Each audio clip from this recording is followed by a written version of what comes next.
I'm going to tell you one of the most beautiful and adventurous love stories ever told. For over 50 years, it's been a favorite of old and young people alike. The story of Cyrano de Bergerac. It is Paris in the mid-17th century. We find ourselves inside a theater, waiting for the performance to begin. People are buzzing about, talking excitedly of the latest news. And Christian, a young man from the provinces, is carefully listening to all the talk going on around him. Have you heard what happened at Portinel last night? Have you heard what happened? Cyrano had a fight. Did you hear what happened? Cyrano fought 100 men. Did you hear what happened? Cyrano beat them 10 by 10. Cyrano? Who is Cyrano?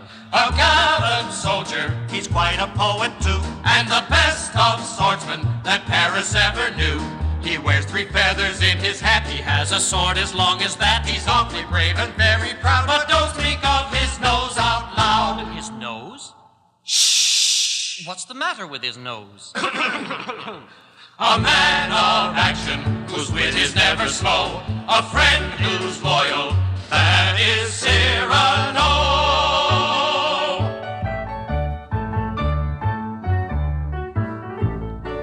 He's dauntless as a man can be, this Captain Bold from Gascony, delights in deeds of daring do, but never make a reference to his nose. Shh! What's the matter with his nose? A man of action, whose wit is never slow, a friend who's loyal, that is Cyrano.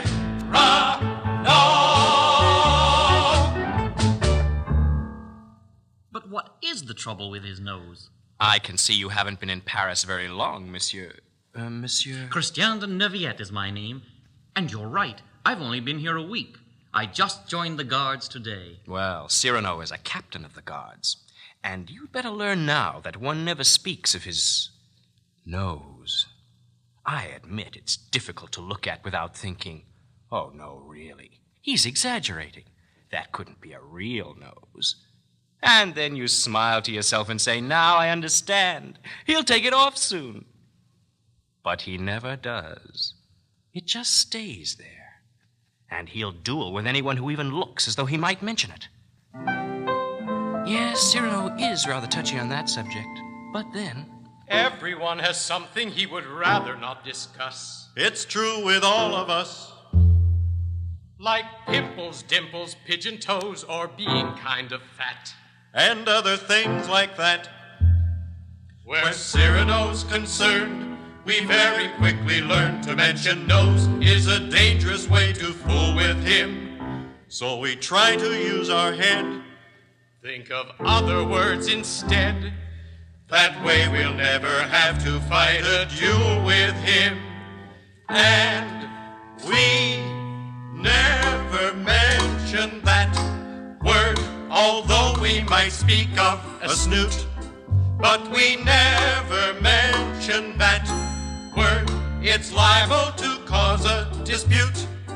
No, we never mention that word, although we might talk of a snout. But we never mention that word, it might place our future in doubt. But suppose Cyrano has lost something, and he asks you to help him find it. You start looking. Suddenly you see it on a table right next to him, and you tell him where it is. But for some reason, he just doesn't see it. Where is it, he asks. Now, in a case like that, wouldn't you say to him, but Cyrano, look, it's right there, under your... No, we never mention that word, although we might speak of a sniffer. But we never mention that word. Believe us, it's not wise to differ. No, we never mention that word, although we might talk of a beak. But we never mention that word. It might be the last word we speak. Well, what if Cyrano has an appointment in a part of town he doesn't know? He's on the right street, but he can't seem to find the house. You come along. You ask if you can help him. He explains where he wants to go, and you realize it's only 2 doors away from where he's standing. Now, in that case, wouldn't you say to him, Cyrano, you can't miss it. All you have to do is follow your... No, we never mention that word, and by this time may we suppose that to never mention that word is something that everyone realizes. Thank you for the advice, Monsieur Ragnaud, Monsieur Lebray. Oh, what is it? That beautiful lady who just came in. The one sitting down with her maid? I have never seen such loveliness. Please, what can you tell me about her? Ragnaud and Lebray explain that she is Roxane, the most charming lady in all of Paris, and that the tall gentleman with her is her guardian, Monsieur de Guiche, a powerful and influential man. Now, Monsieur de Guiche is also the patron of the actor who is to appear tonight. The actor Cyrano is forbidden to step upon the stage. Well, the performance starts, but it's soon stopped by Cyrano. De Guiche, of course, is very annoyed with the interruption and urges a friend of his to insult Cyrano. Cyrano, a master swordsman as well as a poet, takes up the challenge to fight. But to make our duel more interesting, I will write some verses as we go along. En garde. No, wait. First, I must choose my rhyme scheme. And now, en garde.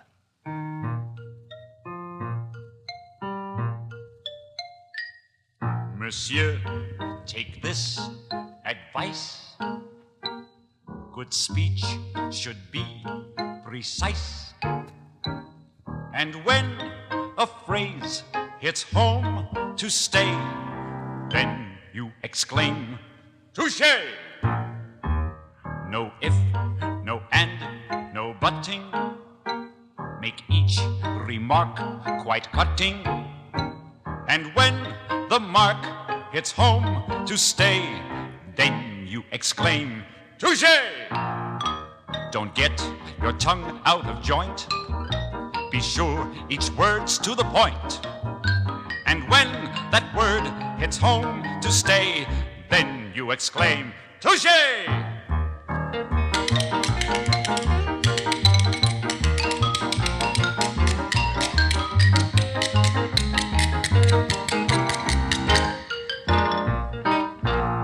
Don't get your tongue out of joint. Be sure each word's to the point. And when that word hits home to stay, you'll spread your fame when you proclaim as you take aim, Touche! Cyrano's friends congratulate him on his brilliant duel. And then Roxane's maid comes to tell him her mistress wants to speak to him about something very personal. Cyrano, who has secretly loved Roxane since childhood, becomes quite flustered and says to his friend, Lebray, Is it really possible after all this time, despite my looks, that Roxane might... No, I can't believe it. You can't believe Roxane might what, Cyrano? Might no longer look on me only as a brother. Cyrano, in all the time I've known you, I've never seen you act like this. Truly now, a man as brave, honorable, and intelligent as you. What is the matter? Can it be that she needs me at last?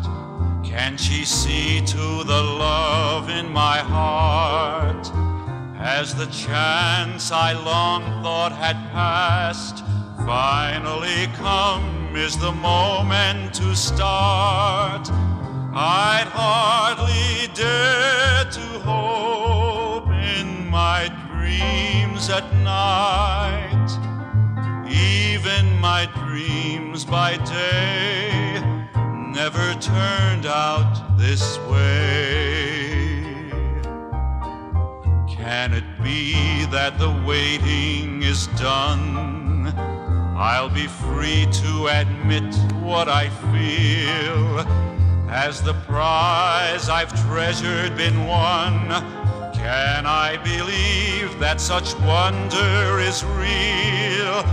That all of this this will come to me.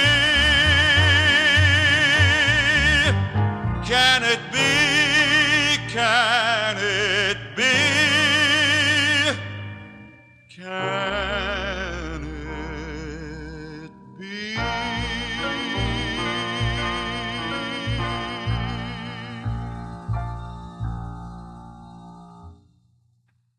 Wanting no one else there when he speaks to Roxane, Cyrano asks Lebray to keep the maid busy on some pretext, to engage her in conversation, or to offer her some refreshment. That's it. She loves food, anything so that he can talk privately with Roxane. Lebray agrees, and going up to the maid, he says, I have a wonderful idea. Why not join me at the refreshment stand? I'm sure we'll find something here you would like. I do have a sweet tooth. There's no denying it. My goodness, just look at all that food. If I might suggest, an eclair? So big. Just a lick. Well, I don't know. A cream puff, some cake, take your pick. I really shouldn't. A jelly roll, a tart. I don't know where to start. A honey bun is fun. Now, who could shun a honey bun? Mince? What color? Pink or white? I love them both. A walnut, a caramel delight. You mean it's all for me? Some coconut, a pear. Any raisins over there? A macaroon, a charlotte russe. Could you produce a chocolate A mousse? puff, a roll. Upon my soul. A bun, a cake. For goodness sake. Marron glacé, some gay toquet, a sweet café au lait parfait. Well, maybe that. Perhaps this. Could we go over it all again? Oh.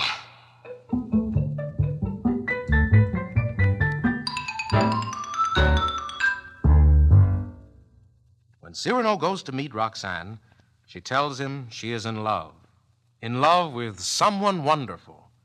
As she further describes the man as proud, noble, fearless, but one who has only loved her from a distance without daring to say so, Cyrano starts to believe that he is the one she means. But when she goes on to say, and he is so handsome, sadly, Cyrano realizes her thoughts are not of him. Roxane explains that the young man has just joined the Guards, Cyrano's own company. And his name? Christian. Isn't it a lovely name? Roxane, be serious. You know you've always admired intelligence in people, good speech, wit, humor. If you've never even spoken to him, how do you know your Christian isn't a dull, foolish person? Impossible, Cyrano. Absolutely impossible. His laugh is bright, his look is shy, his smile is pleasing to my eye. How could such a man be anything but smart? I couldn't give my heart to one who's not too smart.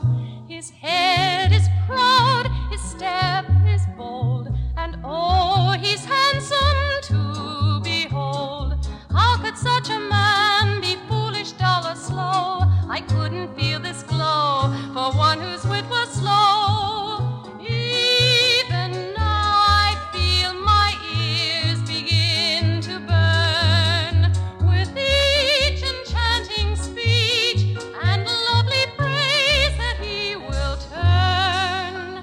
His eyes are clear, not sad or weak. He has a dimple in his cheek. How could such a man not have caught my fancy? So much a man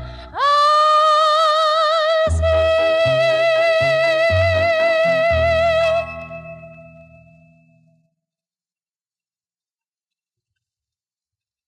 Although in love with her himself, Cyrano promises to help Roxane. And faithful to his word, on meeting Christian, he tells him how Roxane feels and how she expects to hear a declaration of love from him in phrases of beauty and elegance. But Christian happily admits that unlike Cyrano, he gets tongue-tied when he has to speak to a lady. Oh, if only he could express himself the way Cyrano does. And if only, says Cyrano, he might look the way Christian does. All at once, an idea comes to Cyrano. They'll collaborate. Cyrano will think up the speeches that Christian is to say. And if there are letters to be written, Cyrano will compose them, and Christian will copy them out in his own hand. Christian agrees. The two of them go to Roxane's house. And with Christian standing in the garden, in full view of Roxane's balcony, Cyrano remains hidden in the shadows, prompting him.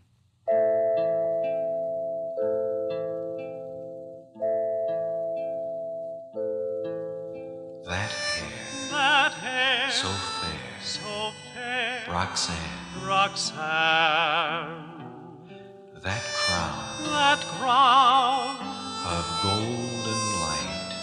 golden light could blind the mind of man to any other sight.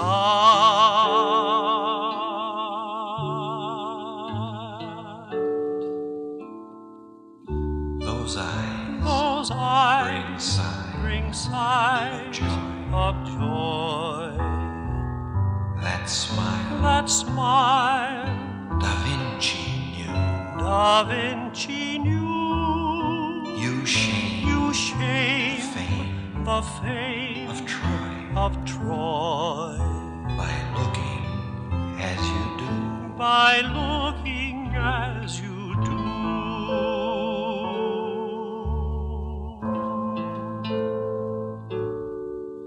Your face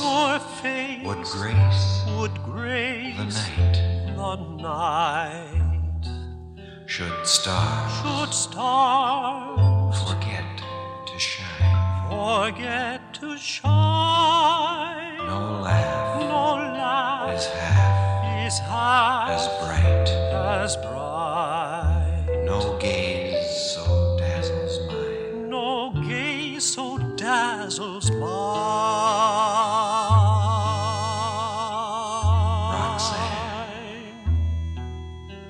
Roxane.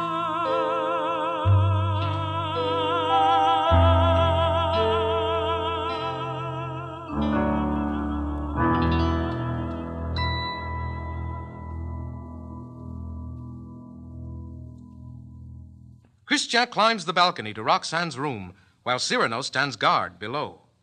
A monk comes along, looking for Roxane's house. De Guiche has sent him to deliver a letter to her. It seems war has been declared. But before leaving with his troops for the front, De Guiche is coming to say goodbye. Discovering the monk cannot read, Cyrano tells him that the letter holds instructions for the monk to marry Roxane and Christian, and he points the way to Roxane's house, adding, By the way, Father, how long does a wedding ceremony take? About a quarter of an hour, the monk answers, and goes into the house. Now, realizing De Guiche will soon be there, Cyrano tries thinking of a scheme to detain him during the 15 minutes necessary for the wedding. He has a plan. Disguising his appearance, Cyrano climbs up to the balcony. And the moment De Guiche appears, he jumps right down in front of him, keeping his face hidden with his cape. When a startled De Guiche says, "Where did this creature fall from?"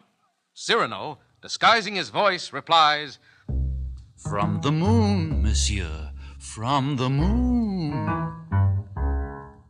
I was standing on a ledge that was very near the edge, and I really wasn't paying much attention, when suddenly I thought I saw a fuzzy little meteor, a tiny one and hardly worth a mention.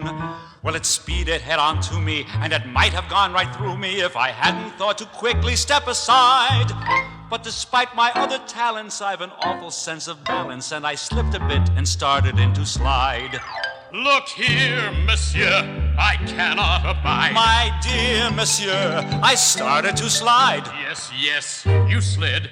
I say I did. Of course you did. And then? Well, while sliding off the moon, it did seem opportune to begin a first-hand study of the stars. It wasn't far to them, and I imagined that the Gemini would be much more hospitable than Mars.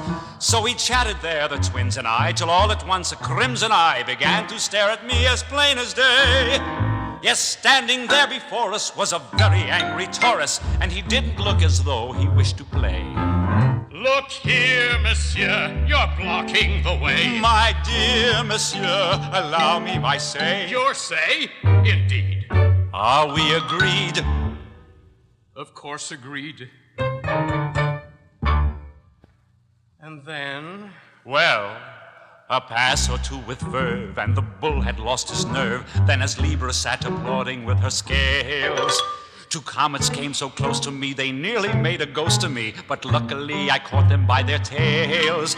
Flying high and feeling chipper, as we reached the Little Dipper, I bent down to drink, but bent a bit too far. Now my good nature seldom varies, but I was annoyed with Aries when he rammed my you-know-what from star to star.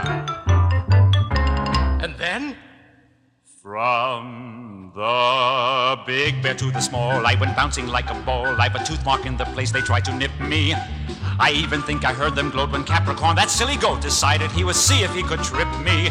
When at last I reached Orion, he politely asked the lion to deposit me upon the earth below.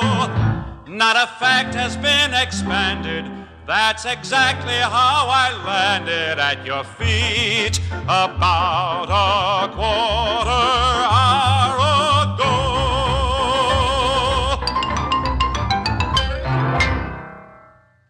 The 15 minutes are up, and out come Roxane, Christian, and the monk who has married them. Furious with this trick that has been played on him, de Guiche orders Cyrano and Christian to report to the front immediately. Roxane runs up to Cyrano. Promise not to put Christian's life in danger. I'll try not, but Promise he'll be careful. I'll do my best. And that he'll write me often. That I can promise you. And with Roxane waving goodbye, off they go to battle. And what a battle it was!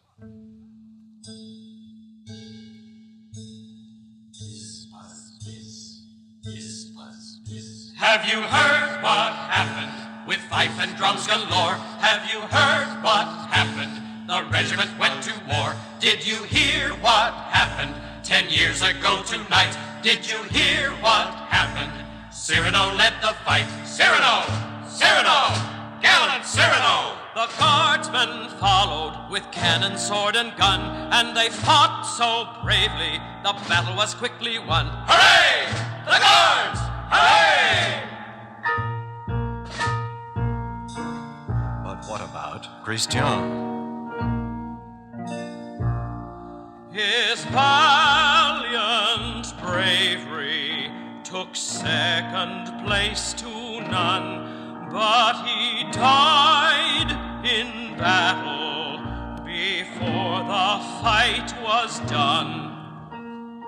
Poor Christian. Brave Christian. And poor Roxane.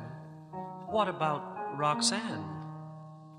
There's none who looks as sad as she.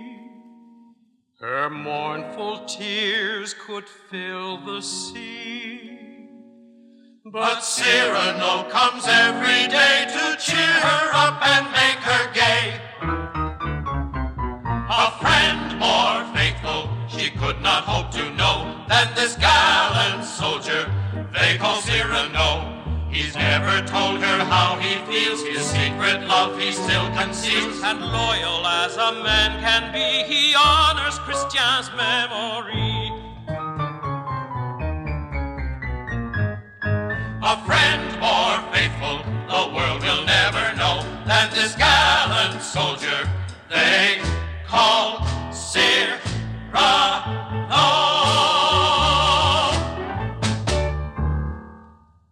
Many years have gone by since the battle was fought, and Christian died. Roxane now lives quietly, spending most of her days rereading the letters sent by Christian during the war. Also, she keeps singing the song he sang to her that night under the balcony. As for Cyrano, he is still the champion of truth and honor, but he's made bitter enemies at court by continuing to speak out against all the dishonesty he finds there. And one day, these enemies send hired ruffians to attack him. Cyrano is mortally wounded. But knowing how Roxane looks forward to his visits, he goes to see her, even that day. Lebray urges Cyrano to finally tell Roxane of his love. Those letters, the ones you composed for Christian, why have you never told Roxane the truth? That I and not Christian wrote them? What would be the use? It was Christian she loved then, and it's his memory she loves now. You're wrong, Cyrano. It's your song she sings, and your letters that she reads. Oh, she was attracted by a handsome face, but it's your thoughts, the words from your heart Roxane lives for. Listen. And from inside the house, they hear Roxane's voice. Could blind the mind of man to any other sight? Hardly realizing it, Cyrano himself begins to sing. That hair so fair, Roxane, that crown of golden light could blind the mind of man to any other sight.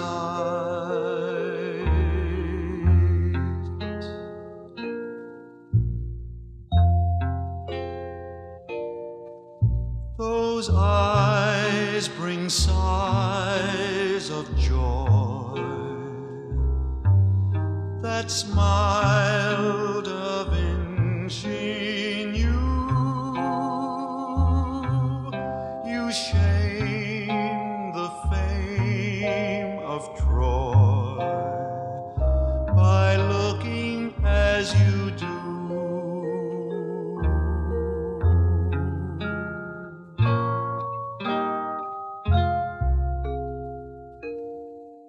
More radiant than the sun that warms the seas below, 1,000 moons in one could not reflect your glow. Your face would grace the night. Should stars forget to shine, no laugh is half as bright, no gaze so dazzles mine.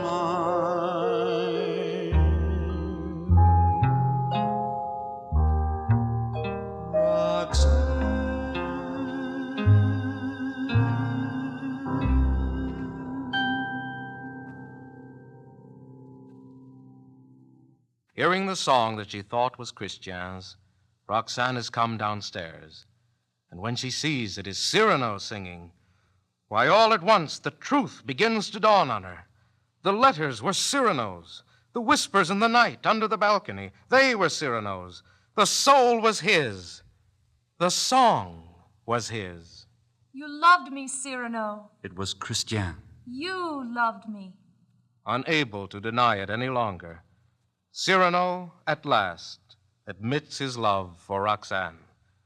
But he is close to death, there in the moonlit garden.